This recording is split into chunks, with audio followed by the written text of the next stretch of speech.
Et salut la team, salut à tous, on se retrouve pour la vidéo du vendredi. Bon, vous le savez, le programme il est des fois, par moment, pas trop chargé en playoff. Bon là, dans la mesure où Philly a gagné hier, ça nous pousse dans un match 7, ça veut dire qu'on aura 2 matchs ce soir et un match pour le week-end.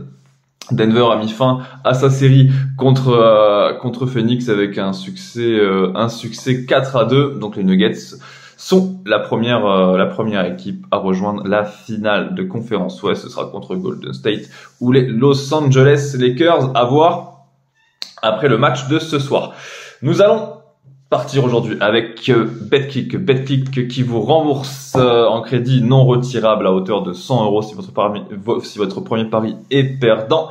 Votre premier pronostic donc avec le code RDJ en majuscule, n'oubliez pas de le mentionner, hein, et vous avez tous les liens de toute façon dans les cases qui vont apparaître juste en dessous de la vidéo, dans tout le descriptif, hein, pardon. Et n'oubliez pas notre petit partenariat avec Sorare, pour 5 cartes achetées aux enchères, vous en recevez une gratuitement et ça vaut le coup. Voilà, on va commencer avec la carte.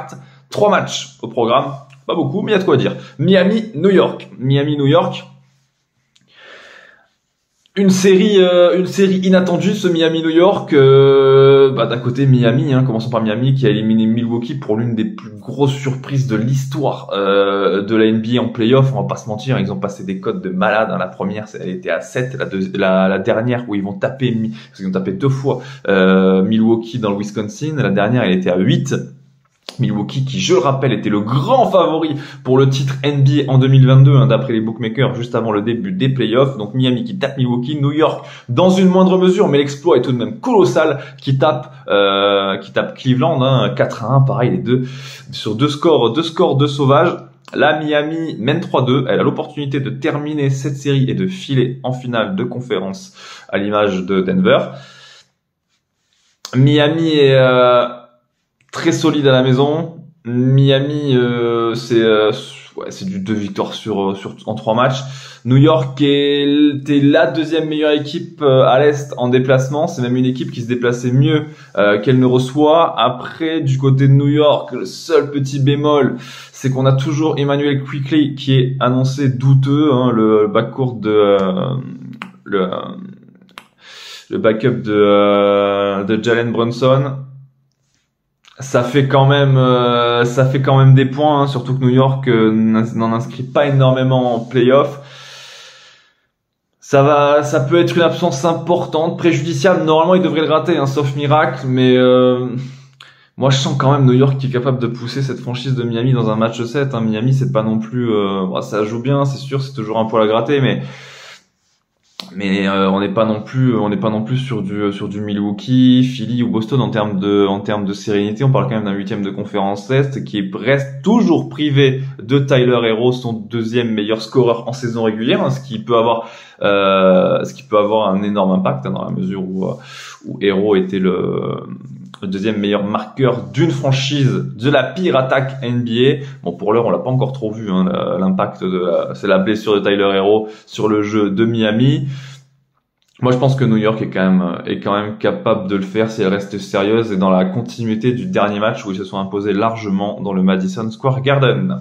Deuxième affiche de cette carte, de cette soirée NBA, Los Angeles Lakers, Golden State Warriors.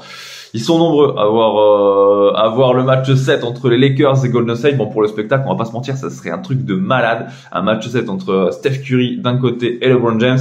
Les deux à 4 bagues, ça serait monstrueux. Moi, personnellement, je pense que ça peut arriver. Quand on regarde les 2 derniers matchs, hein, qui sont disputés à Golden State, c'est 2 matchs qui sont soldés par 15 points d'écart au minimum.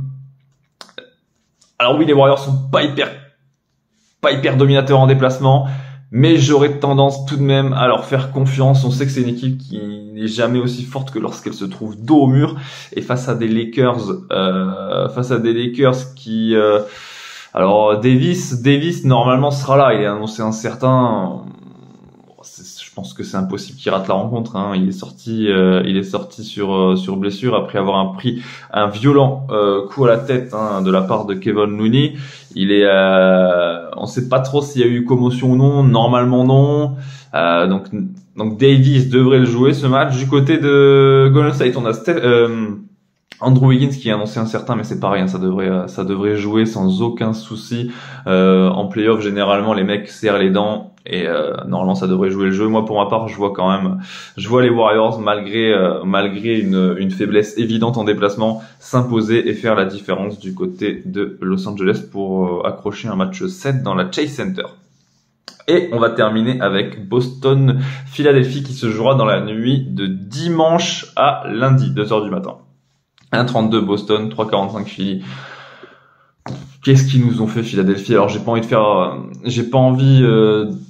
prends pas parti hein, forcément, mais pour Philadelphie, voilà, on sait très bien que le palmarès des Sixers hein, est bien moindre en comparaison avec celui des Celtics. Hein, c'est pas du tout la même. Et là, ils avaient une vraie opportunité de rejoindre une finale de conférence S 20 ans après la dernière finale. Hein. Ils ont fait tout simplement n'importe quoi dans le scoring, seulement 86 points inscrits hein, par les hommes de Doc Rivers et notamment un quatrième quart-temps qui est affreux. Ils ont inscrit 13 points dans le dernier quart-temps, mis à part Joe Embiid et Tyrese Maxey.